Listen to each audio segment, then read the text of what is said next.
Welcome to Survival Mode Disrupted, the podcast for those who are done performing, done people pleasing, and done living life on autopilot.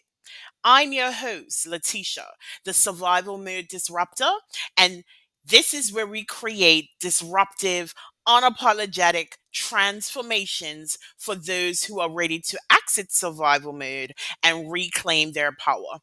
Every episode is your permission slip to burn the rule book, break the cycle, and finally build a life that feels like yours. So let's disrupt everything that's holding you back and start living life on your own terms.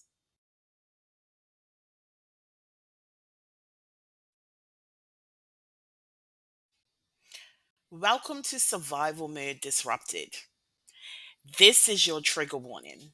This podcast contains unfiltered conversations about trauma, abuse, and survival. Discretion is advised. This is not therapy or medical advice, just real people sharing real stories. So please take care of yourself and pause if you need to.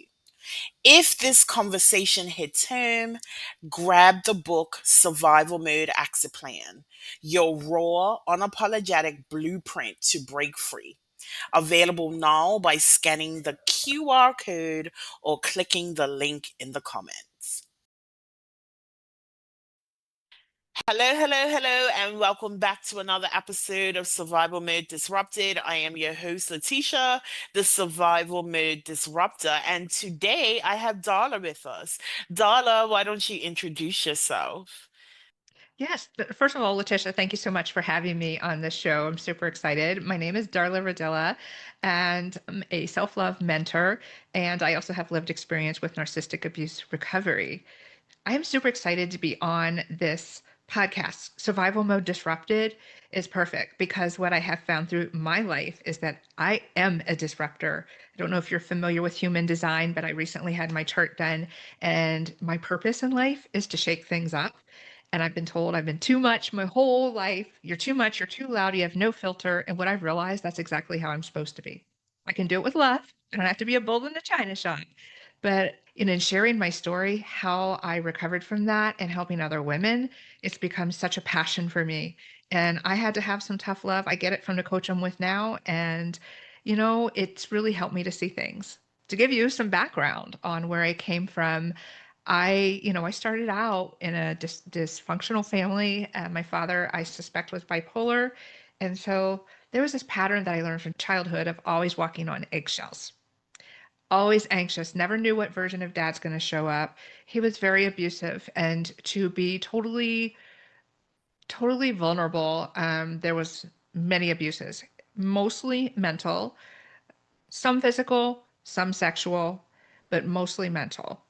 And he was very much of a bully. And then you have my mom, who, while she was going through her own stuff, and I'm learning through this process to have compassion, but not give her a pass, but have compassion for where she was. She did not protect me from him. So I learned from a very young age as well that I only had me to depend on. That worked great when I was a kid and I was in survival mode. Didn't work so good when I was an adult. But if you fast forward to adulthood, because I'm always walking on eggshells, because I have this message that's been sent to me that I'm not important, I'll be punished for speaking out. I sought out men that did the same things. I had a narrative in my head that I wasn't worthy of love. I didn't deserve it. And my version of love that I had from my childhood was so dysfunctional, but I didn't know that. I didn't have a good relationship with my father. So my first husband, he was not abusive by any means, but he was emotionally unavailable. My second husband, on the other hand, was extremely abusive. And I had a misconception of what narcissistic abuse was. I thought the narcissist was very overt, that sleazy car salesman, that jerk, that it was very obvious what they were. I did not know that very dark, ugly things came in pretty packages. And so this very handsome man swept me off my feet, and to really demonstrate how influential they can be. I have always valued integrity and loyalty and honesty very highly my entire life. But this man messed with my head so quickly and so well that I actually cheated on my first husband. That, cheating takes many forms. And it's not something I'm proud of, but it really speaks to who he was. And I was with him for 10 years. We were married for 6. And during that time, I really lost all sense of who I was. He was very, very good at what he did. He was very charming, very good looking. All the women were always surrounded by him. And so when he quote unquote chose me, I thought I was special, which was part of the game. And so they call it love bombing. He completely showered me with all this attention. Now I've left my first husband to be with him. Now I'm a single mom. I wanted to be saved. I didn't realize I didn't need saving. And he knew this. But as time went on, we go to what they call the devalue stage. And that is when they start to make snide comments. That is when they start to not be as attentive. And it creates what's called a trauma bond. It's like giving a child a piece of candy. And as soon as they start to enjoy it, you snatch it away, you give it back, you take it away. And it creates an addiction. And then we go to the next stage, which is discard. And this isn't always them leaving you. Some people do disappear, some people leave the relationship. His method of discard was silent treatment, which was exactly what my mom used to do to me. When I didn't do exactly as I was told or expected to do, she would ignore me for days. And so we would be in the same house, and my husband would ignore me, refuse to talk to me, or gaslight. He would create realities that never existed. If you're not, I'm sure you've heard these terms, they're buzzwords, sometimes overused, but an example of gaslighting that's very easy to understand is that I am very methodical. I'm super organized. I put things in their place. When I come home, I would put my keys in a very specific spot every single day. So I wouldn't waste time in the morning looking for them. What he started to do was he would take my car keys and he would move them. And I'd go to leave for work and they weren't there. Now I'm freaking out because I'm hard on myself, but I'm not going to take responsibility for what he did. I'm freaking out. I'm yelling. I'm screaming. I'm upset. I'm late for work. Well, when I leave the room to go try to find them, he would put them back exactly where I had put them. And when I came back to the room, I would be like, what the hell's wrong with me? What? How? And then he would start to berate me. He would say things like, see, I told you you're crazy. You have anger issues. You need to work on that. You. And then it starts to degrade my sense of reality. I start to question my own reality. Were they there and I just never saw them? Like, these are just examples. But if you fast forward over the 10 years we were together, that love bomb, devalue, and discard, that cycle actually sped up. And it got to the point where the night that he asked for the divorce, it went from love bomb, boom, to discard. I went through the hardest time I've ever been through in my life. There was a shred of that little fighter in me from a child when he tried to backtrack 2 days later and try to get me to stay. I don't even know where that strength came from, to be honest. But I just said, absolutely not. I'm not staying. You don't want me here. I'm out. And I had no idea what I was in for. That I was trauma bonded, that I had Stockholm syndrome, and I couldn't stay away from him. I didn't realize there was an addiction. But I hit my lowest point in 2013.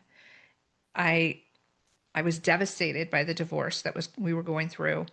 I was struggling financially all the time because one of the things he did is he convinced me to hand over my entire life savings. All my credit cards were maxed out. So when I moved out, I had nothing to my name. No money, no job, nothing. And I almost took my life. And it was my lowest point, but it was my beginning because the only reason I didn't kill myself that day is because he was telling people I was crazy, and I wasn't crazy. I did crazy things because I was being gaslighted, but I realized if I do this, he wins.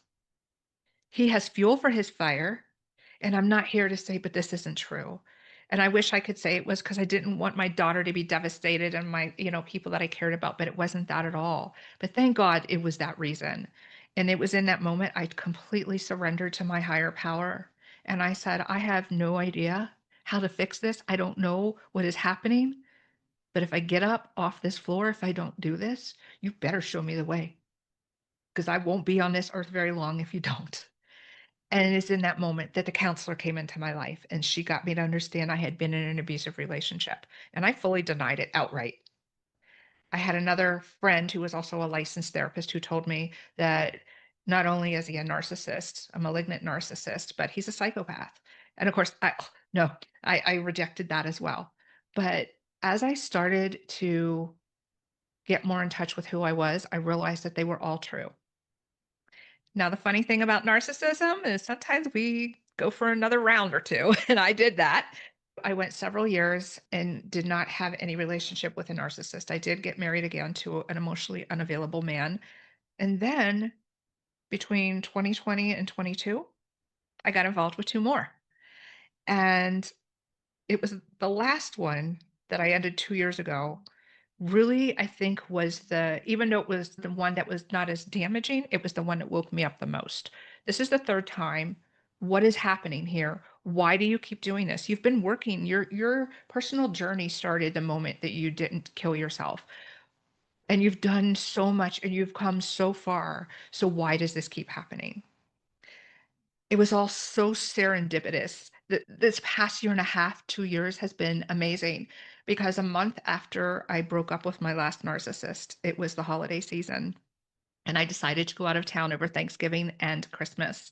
And in 14, I left Colorado against my will because I was being stalked by the abusive ex-husband.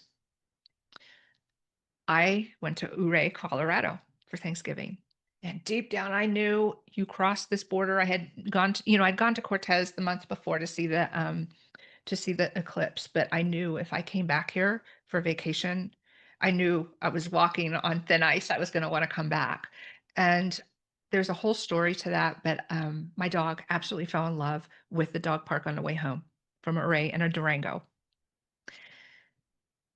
But it was also on that trip that I listened to a book called Single on Purpose by John Kim. And that was a game changer for me. It made me realize this is why you keep getting involved with these narcissistic abusive men. It's because you not only do you not love yourself, you don't know who you are.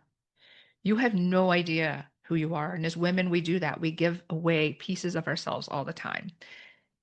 So you fast forward a year and a half later, so we're in 2025 now.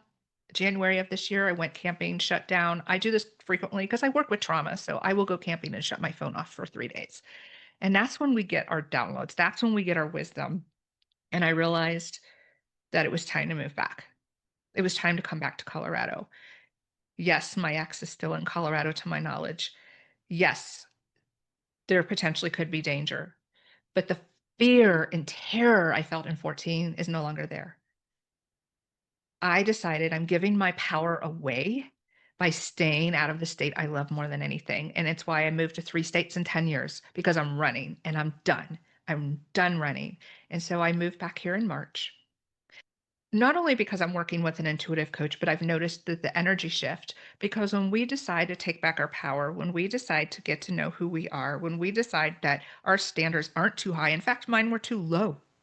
When I'm allowed to set boundaries, I'm allowed to say no without guilt. That what other people's reactions to those boundaries, those standards aren't my business. And I didn't have the strength 20 years ago to do that. But as I started to invest in myself, get coaching, get some healing done, I realized that this is my journey.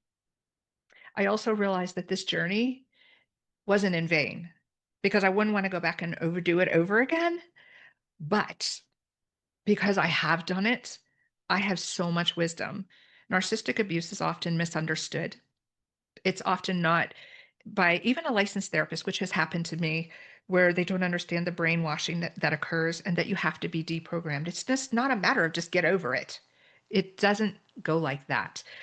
And I decided that I couldn't be the only woman who felt re-traumatized by some of the licensed therapists out there. Not all.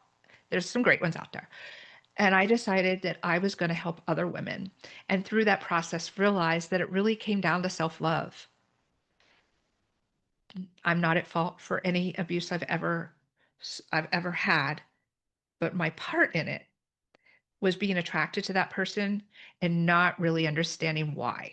And so understanding what dynamic was playing out from my childhood wounds I hadn't healed and continue to heal. I mean, this is not a destination. I'm on a journey and I'm still going through it, still making mistakes. And that's something I really want to leave with the listeners as well, is that it's not how many mistakes we make. It's not how many times we fall down. What Woo, it is. Yeah, right? woo, woo. We just get back up. Tomorrow's day we one. Start over. we every day is an opportunity to start again. One of my favorite artists, I'm like a reggae fan, and one of my favorite artists is Barris Hammond, and he talks about as long as we have breath, we have a chance. And Yes. that is like we have the opportunity to take control. I talk a lot on this show about radical ownership, and that's what I Mhm. heard you say, right? Like I took Mhm. radical ownership. It took me some time to take radical ownership, but I took it. And as a result, my life is much better. As a result, I'm now giving back and helping others, right? And Yeah. I Yes. hear that all the time in these journeys with the people that I talk to. But let me tell you something, Darla. You touched on so much. I was trying to And fit it all in. I 56 years in 15 minutes, right? I love that though, right? One of the things that I talk about a lot is there are three phases to accident survival mode. Awareness, reprogramming, and then a reinvention. And Mhm. I want to start with the reinvention because you started with human design, which I will say was a game changer for me. Human design was something that helped me kind of reconcile all of the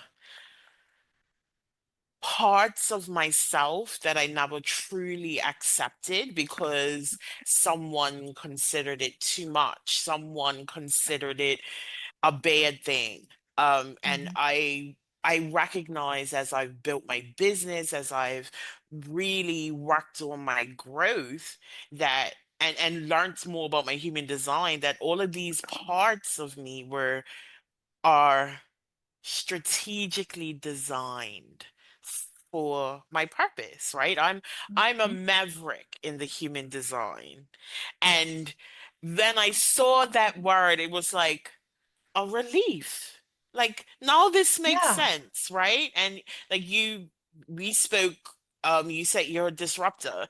I suspect you're a wrong maverick as well. Or in An ego projector, actually. well, see, and oftentimes in abusive relationships, and you spoke about this as well, we lose our identity. And I think Mhm. women tend to lose their identity even in healthy relationships, right? Mhm. But in abusive relationships, particularly narcissistic ones, we are stripped of who we are. So being able to anchor into our human design, being able to anchor into our purpose if it's uncovered, really helps with our healing process as well, because it allows us to embrace the things that we may have wanted to discard because other people had made us feel as if they were flaws. Mhm. Yes. Oh, just about everyone has come into my sphere because they weren't my people. Absolutely. So there's two things in particular, they work hand in hand. And I think, one of the other things that I took away from your story was the length of time it has taken you to get to this place, right? And I often talk about healing is not a destination as well. I don't believe there is such thing as being healed in this Mhm. emotional space. Maybe if you cut your finger, yes, you heal. But in this Right. emotional space, there is so much that needs to happen in order for us to, first of all, rewrite our narratives, in order for us to reprogram the way that we had learned to show up while we were in survival, to be able to own who we have become outside of how we often attach our identities to our trauma. And that takes it takes constant learning because we evolve every day, and as we evolve, the way that we deal with things evolve, but our triggers evolve as well.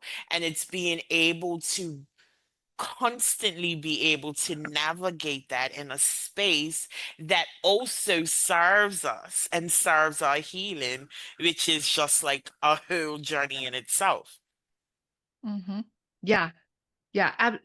I was thinking of it's that peeling of the onion because for the past 2 to 3 weeks have been another huge change for me. I actually switched business coaches and went and worked. I'm working with one now that is doing human design and advises you based on your human design profile. And I just had a coffee chat this morning where I saw it so differently than I saw it in the past. And I'm like, what the heck just happened? And then I realized, oh, I booked that appointment when I was in a different energetic space. I think in the future, I wouldn't have booked that appointment. Like giving myself, like, I see the change. And then when I feel like I'm taking a step back, say, well, you know what? That's okay. Actually, I learned a lot too during that appointment. But being forgiving, and you can transfer that to your relationships and decisions. Oh, crap, I just did it again. It's okay. But you know what? You have the ability to learn from that, where maybe 10 years ago you didn't. Mhm. And it's being able to harness that grief. And I think grace, you bring up a good point. Grace is so important in this process because Hmm. prior to anchoring down into the healing process, those kind of things would be things that we would criticize about ourselves because it wasn't the right, maybe this wasn't the right decision. But as we heal and as we gain more tools, we have that awareness, which is, that first step of accident survival. Maybe we have that awareness, which allows us to shift and make shifts, necessary shifts that are more aligned with who we are now and where we're heading.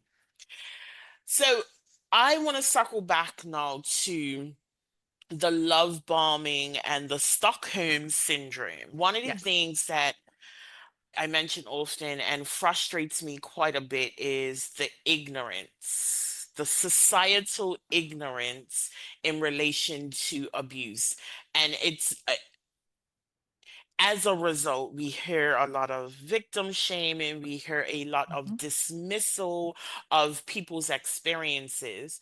Can you go a little bit more into the love bombing? Like, I know you mentioned, you talked about that addiction that is created, but I want to go into it a little bit more so people in the audience who don't really understand the cycle of abuse can perhaps get a little bit more awareness of why people stay, why we struggle with moving away from the abuse. And oftentimes it's because of that love bombing that occurs and the Stockholm syndrome that we adapt. So unfortunately, my headphones, for some reason, they went silent, but you did. So this is what I hear. So I'm going to repeat back what I think I'm answering. You mentioned the Stockholm syndrome and the love bombing. Do you want me to go more into detail about what that is and my experience? Yes, Yes. absolutely. Okay. Yes. Love bombing is, and it's one of the most, if not the tactic that narcissists use. It is when they come in hard and fast. And they are very good. They're very highly intelligent. So what happens is women, we like to share. We like to talk about our lives, and we often overshare, particularly early in the dating phase. We give them all the information they need to use it against us. And love bombing, and for an example in my life, I didn't realize how unhappy I really actually was in my marriage until I met my next husband. But he did because I was being ignored. And I have ownership. I have to take ownership. I was very controlling in that relationship. I played my own part of dysfunction. So I pushed my husband away, to be honest, but he was emotionally unavailable. And you combine that with my controlling tactics, he was ignoring me. He wasn't paying attention to me. And so, my ex picked up on that. And so he showered me with everything he saw I was lacking. And I bought into it. So that love bombing is just totally being the white knight. They are perfect. Like, this is too good to be true, and it really is. You just don't know it in the moment. And then when you talk about at the end, when I experience what we call Stockholm syndrome, you may have heard that term before. A lot of times it's associated with like kidnap victims. So you have someone who's kidnapped, particularly if it's a long period of time. Well, they will actually start to sympathize with the abuser, with the person that did whatever it was, that whether it's kidnapping, abusive, beating, they actually start to sympathize. And so what ended up happening is I excused it. Oh, I was just listening to an interview this morning of Dr. Ramani talking about this and betrayals and cognitive dissonance and how we excuse it away. And that's what I did. So what happened was when I left, I was so addicted to him because I had excused away all of those betrayals over that 10-year period that I felt like he was like a drug to me. I felt like I couldn't live without him. Even though in those that first few months I was starting to realize things were off and something was wrong, I still couldn't seem to stay away from him. I was texting him or calling him almost daily. I was having dinner with him every month. I would not stay away. It was me doing it. Absolutely. Go ahead. Yeah, that's what is, I think, important to note, Hmm. audience. Oftentimes in the love bombing, when we get love bomb, it is too good to be true. It is so good that when things start to go awry, we hold on to what we had in the beginning. And I know Hmm. that for myself, like I held on to the image that was presented to me in the beginning that felt like I had been completely swept off my feet. And when I describe that first year or so, I say it was like a Hallmark movie. It was just like bliss, absolute bliss. So when things started to spiral downhill, I'm like, well, I'm holding on to what I know this could be and justifying why there was a change. Well, he's stressed. Well, he's going through this. Well, he's going through that. And when all of this clears up, we're going to go back to this utopia that I experienced, right? And Hmm. oftentimes that is why people really struggle. It, like you said, it becomes an addiction. I crave everything that you provided for me, and like without the awareness that it was false. It was an illusion. Yeah. But I didn't know it at the time. I thought it was real. Mhm. And I was so desperate to get back to who he showed up as at the beginning, having no idea it was all an act. And they put on a good act. When that mask slips, it's Mm. terrifying. It's like It Jekyll and is. Hyde. Like, what just happened? What just Mhm. happened? And then, of course, Yeah. I'm analyzing me because it had to be me that made this slip. Right. What, like, so wow, yes, absolutely.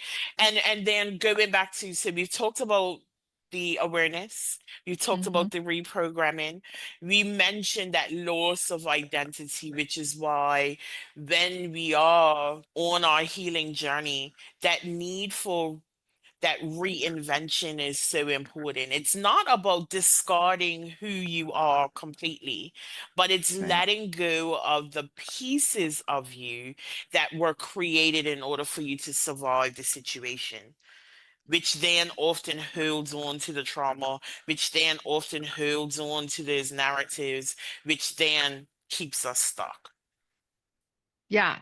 I've been kind of integrating it. This is forever a part of who I am. I can't undo what happened to me. I can't undo the effect that it had in the past. But what I can do is use it to my advantage. That scrapper little girl who had to defend herself, that's why I'm such a strong person. And I'm not saying you have to have that background to be strong in the future. I'm just saying that I can actually take, like, I used to be very aggressive. Like, I would get in people's faces and point my finger and swear at them. I had to learn that there was a better way to do it. It's okay to stand up for myself, but I have to be assertive. You can tweak it to your advantage and say, what looked like a fault is actually something that I can use. And this, even bigger for me is I know what it's like. I'm not going to be that coach that says, why don't you just leave? Or why don't you just get over it? Because it's not that simple. I've been gone. It'll be 12 years in July. I still hear shadows of his taunting voice in my head. It'll come up out of nowhere. Oh, what is that? Yeah. The reason why the healing takes time is because we were sitting in things for extended periods, and that Hmm. rewriting, that reprogramming, that reinvention, like Hmm. it's a lot of work to undo the mental abuse that comes.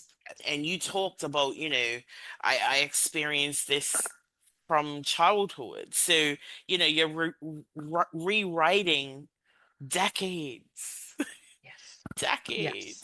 which is why grace is so important. Darla, thank you so much. I've enjoyed this conversation.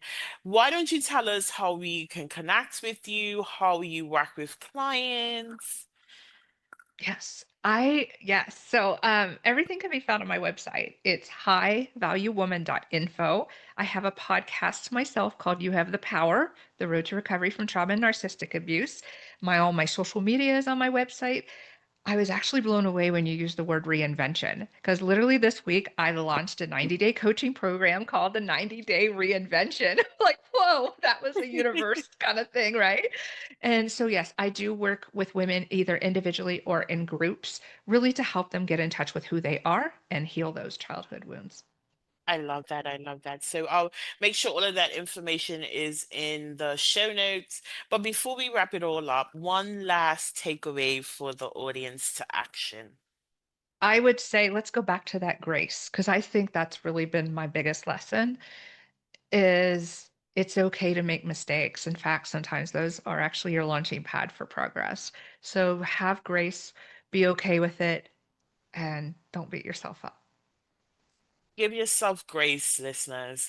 Thank you so much for your time, Darla. And listeners, thank you for catching another episode of Survival Mode Disrupted. And I just want to remind you, you were not built to break, and you damn sure were not built to just survive. Disrupt the cycle, reclaim your life, and thrive on your own terms. And I will see you